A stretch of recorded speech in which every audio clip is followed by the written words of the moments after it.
आज हम आपको ऐसी कला से परिचित कराने जा रहे हैं जो ना सिर्फ अपने शहर, अपने देश को ही नहीं बल्कि सारे विश्व में अपने हुनर का परचम लहरा रही है। नमस्कार दोस्तों, एमपी रिपब्लिक के जिंदगी with Pranima inspired by Richa Aniruddh के इस खास एपिसोड में हम आपको मिलवाने जा रहे हैं रंगोली क्वीन के नाम से जानी जाने वाली शिखा शर्मा से। शिखा को हाल ही में इंदौर के स्वच्छता अभियान का ब्रांड एम्बेसडर बनाया गया है।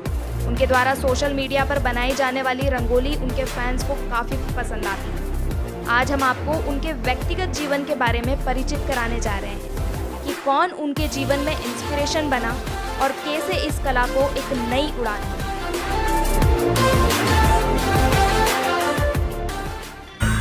शिखा, स्वागत है आपका एमपी रिपब्लिक न्यूज़ में और ज़िंदगी विद प्रणिमा में। सबसे पहले तो यूट्यूब पे आपने 1 मिलियन क्रॉस कर लिए हैं और अभी आपको इंदौर का ब्रांड एम्बेसडर भी बनाया गया है। क्या फील कर रही है, क्या लग रहा है कि क्या था पहले और अब क्या हो गया है? हाँ, एकदम से इतनी सारी चीज़ें आ गई है और प्राउड फीलिंग तो बहुत ज़्यादा हो रही है, पर उसके साथ जिम्मेदारियाँ बहुत ज़्यादा आ गई है कि स्वच्छ इंदौर का ब्रांड एम्बेसडर बनाया गया है। तो इंदौर स्वच्छ तो पहले से ही है, पर उसको सुंदर बनाने की जिम्मेदारी मेरे पास आ गई है, तो बहुत अच्छा लग रहा है। तो कैसे आपके पास में, मतलब ये जो आर्ट कला है जनरली हर किसी में ऐसा होना संभव नहीं है, तो आपके अंदर क्या ये मोटिवेशन था कि आपने इस आर्ट कला को चुना? सबसे मेन ये है कि रंगोली हर शुभ काम में पहले इस्तेमाल होती है कि सबसे पहले हम रंगोली बनाते हैं, फिर कुछ शुभ शुरुआत करते हैं। अगर गृह प्रवेश होता है, कुछ भी प्रोग्राम होता है, दिवाली पर हम बनाते हैं, तो रंगोली बिल्कुल एक पॉजिटिविटी ले आती है सबके माइंड में। तो सबसे पहले मेरा ऐसा था कि जो रंगोली है वो इंडिया से है, उसको पूरे वर्ल्ड में लेकर जाना। इंडियन कल्चर को आप पूरे वर्ल्ड में दिखाना चाहती हूँ मैं। जैसे कि योग था हमारे यहाँ से, योग पूरे इंटरनेशनली योगा के फॉर्म में गया, हाँ, वैसे ही मैं रंगोली को पूरे वर्ल्ड में दिखाना चाहती हूँ कि ये हमारे यहाँ की संस्कृति है, हम इससे बहुत सारी चीज़ें कर सकते हैं। मोटिवेशन क्या रहा? मोटिवेशन जैसे मैं देवी माँ को बहुत मानती हूँ। मतलब आपने मेरे नवरात्रि में 9 रूप देखे होंगे कि मैं हर साल 4 साल हो गए मुझे कि हर दिन का एक नया लुक रहता है। तो मेरा देवी माँ पर बहुत ज़्यादा अटूट विश्वास है और मेरी लाइफ की जो 3 देवियाँ हैं उनके बारे में मैं आपको बताना चाहूँगी। मेरी लाइफ में 3 ऐसी देवियाँ हैं जिन्होंने मेरा हर पल साथ दिया, हर टाइम वो मेरे साथ रही। मतलब मैं सबसे जो वर्स्ट सिचुएशन होती है वहाँ से उन्होंने मुझे उठाकर बहुत अच्छी जगह तक ला दिया। फर्स्ट देवी मेरी दादी हैं, जो मेरे लिए मतलब भगवान के ही समान, देवी बोल रही हूँ, मतलब वो बिल्कुल देवी हैं। सेकेंड मेरी मदर हैं और थर्ड मेरी जो गुरु हैं डॉक्टर कुमकुम भारद्वाज मैम, वो हैं। तो तीनों देवियों का साथ ऐसा रहा है कि तीनों का आशीर्वाद तीनों साइड से रहा है और मैं आगे बढ़ती चली गई। ये जो एडिटिंग का क्रिएशन, एडिटिंग या फिर फॉर्मेशन कह सकते हैं, लोग जनरली रंगोली बनाते हैं तो वो चाय छालनी से बनाते हैं या बॉटल में एक छेद करके फिर बनाते हैं। आपको ये फॉर्मेशन का आइडिया कैसे आया, कहाँ से जन्म हुआ इस फॉर्मेशन का?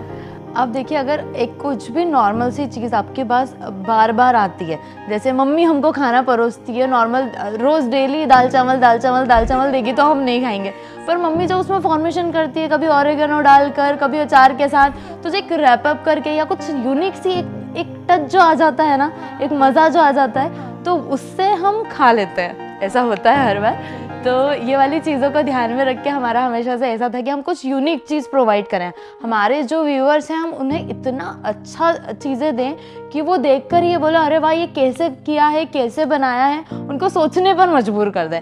सो उस चीज़ को लेकर हमारा ये सारा आइडिया आया है कि नहीं, हम एडिटिंग करके कुछ ऐसा कर सकते हैं। जैसे आप बैठी हुई हो, आपकी बैठे बैठे रंगोली बन गई और मैंने आपको पूरा रफ कर दिया, तो जो चीज़ें कोई सोच नहीं सकता, हम उससे सच कर दिखाना चाह रहे हैं। लोगों को बहुत पसंद आया।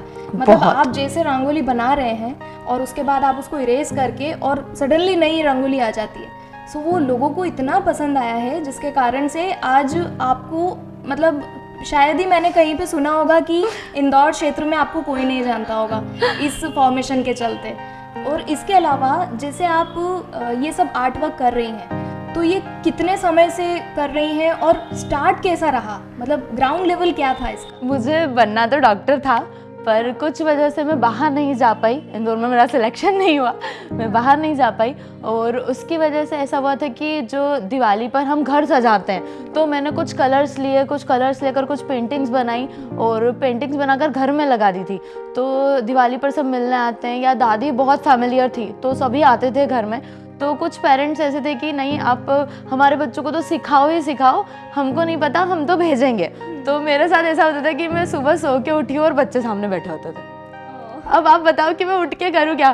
फिर मेरी आवाज़ आती थी दादी चाय, और फिर मैं उठ के उनको सिखाने बैठती थी।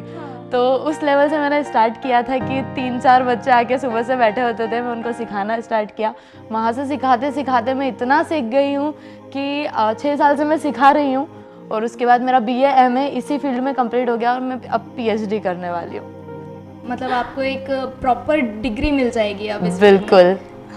दादी से जुड़ी कोई इंस्पिरेशन बात जो आप शेयर करना चाहें हमारे साथ में?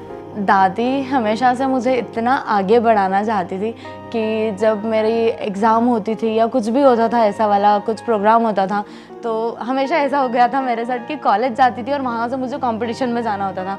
तो दादी और मैं अपना बैग पैक करते थे कंपटीशन के वाले सामान का, और दादी कॉलेज के बाहर 3 घंटे तक बैठती थी, वेट करती थी मेरा कि जैसे ही मैं एग्ज़ाम देकर आऊँ वो मुझे DAVV तक छोड़ कर आए और फिर मैं अपने कॉम्पिटिशन में जाऊँ।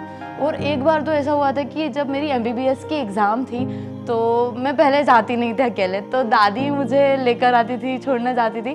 तो ऑटो में हम दोनों गए। मेरी एग्ज़ाम थी, उस टाइम बारिश बहुत ज़्यादा हो रही थी। वो सीन में मुझे अभी भी याद है। मैं अंदर एग्ज़ाम दे रही हूँ, 3 घंटे का पेपर होता है, और उसके बाद दादी पूरे टाइम छाते में बाहर बारिश में बैठी हुई थी। वो मेरा वेट कर रही थी कि उनको हमेशा से ऐसा था कि ये बाहर आए तो इसे कोई दिखे, कोई हो इसके पास कि जिसे ये बता पाए कि पेपर कैसा हुआ। अगर ये डीमोटिवेट है तो ये मुझे देखकर थोड़ा खुश रहे। तो दादी उसके लिए बाहर बैठी रही हैं और फिर वो मुझे वापस घर लेकर आई। तो वो एक सीन, वो सारी चीज़ें जो दादी ने मेरे लिए किया, वो मतलब मैं कोई नहीं कर सकता। बहुत ज़्यादा ऐसी लाइन जो उनसे जुड़ी हुई है, जो बिल्कुल दिल को छू जाती है, ऐसी कोई लाइन? उनकी तो इतनी सारी बातें हैं। रात को हम आर्ट वर्क करते थे, वो हर 5 मिनट में पानी चाहिए, खाना चाहिए, ये चाहिए, वो चाहिए, मतलब बहुत बहुत सारी चीज़ें हैं। मतलब लाइन तो उनका हमेशा से ये था कि बहुत आगे बढ़ो, बिल्कुल बहुत उड़ो, बस एक ज़मीन से जुड़ के रहो। ये चीज़ें हमेशा याद आती है। पीछे मुड़ के देखते हैं तो क्या महसूस करते हैं कि क्या आज होना था? दादी होना थे, मतलब उनसे जुड़े हर बात। हाँ, उनको हमेशा से था कि YouTube वाली चीज़ें या जितनी भी चीज़ें हैं वो अब सक्सेस मिल रही है उनके जाने के बाद, तो मुझे उनको दिखाना था कि ये बहुत मेमोरीज ऐसी होती हैं जो हम कभी भूल नहीं सकते। लेकिन आपके साथ में आज उनका इतना बड़ा सपोर्ट है, आशीर्वाद है, सो ये बहुत बड़ी चीज़ है। और हम तो आज इतने गर्व के साथ कहते हैं कि हम तो चाहते हैं कि आप जल्दी से जल्दी पूरे भारत को आप रिप्रेजेंट करें, पूरे इंडिया को रिप्रेजेंट करें विश्व में, और आप वहाँ पर अपनी दादी को भी रिप्रेजेंट करेंगी। बिल्कुल बिल्कुल। अच्छा। उनका आशीर्वाद सबसे ज़्यादा ऊपर है। नहीं, सही है, वो चीज़ है। और इसके अलावा जैसे अभी की लेटेस्ट की बात करते हैं, अभी आपने मोदी जी की, उनकी मदर के साथ में जो रंगोली बनाई थी, तो यदि हम उनकी बात करें तो क्या, कैसे शुरू हुआ वो चीज़, क्या कैसे ऑफ़र आया, क्या हुआ? जब ऑफ़र आया था मेरे पास तो सबसे मेन ये था कि हम उसमें क्या बनाएंगे। अगर 7100 स्क्वायर फीट की रंगोली है, क्योंकि उनका 71st बर्थडे था, तो हमको 7100 स्क्वायर फीट की रंगोली का वर्ल्ड रिकॉर्ड बनाना था। तो हम उनका पोर्ट्रेट बनाए, 3D रंगोली बनाए, और 3D रंगोली बनाए तो कैसी बनाए। तो ये चीज़ें डिसाइड करने में बहुत ज़्यादा टाइम लगा, पर हमारा ऐसा था कि हमारी हर रंगोली के साथ एक सोशल मैसेज होता है। तो इसमें हमने ये सोशल मैसेज दिया कि हमने उनकी मदर को बनाया। वो उन्हें लड्डू खिलाते हुए इसमें शो हो रही है, दोनों बैठे हैं चेयर पर और वो उन्हें लड्डू खिला रही है। और मेन मोटिव हमारा ये था कि एक टैग लाइन थी हमारी उस रंगोली पर कि अपने पुत्र को देश के प्रति समर्पित करने वाली महान माता को प्रणाम। तो हमने मोदी जी के साथ साथ उनकी माता को प्रणाम करते हुए ये रंगोली बनाई। उसके बाद क्या रिएक्शन आए लोगों के?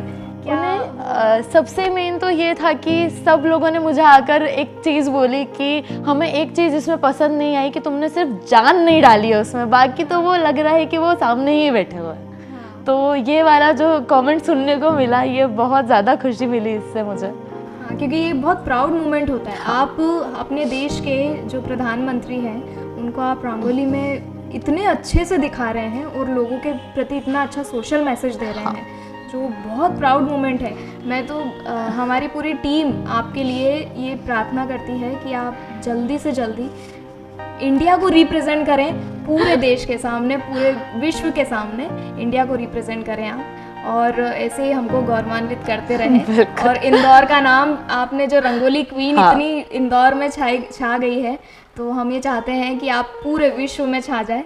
और इसी के साथ थैंक यू सो मच शिखा, आप हमारे साथ जुड़ी और ज़िंदगी विद प्रणिमा में आपका इतना समय आपने हमें दिया, उसके लिए thank you so much. Thank you ma'am. अपनी दादी की चहीती और रंगोली के रंगों को अतरंगी रूप से पेश करने वाली शिखा शर्मा आज हमारे देश का गौरव बन गई है और आने वाली पीढ़ी के लिए भी यह एक बहुत बड़ा मोटिवेशन सिद्ध हुई है।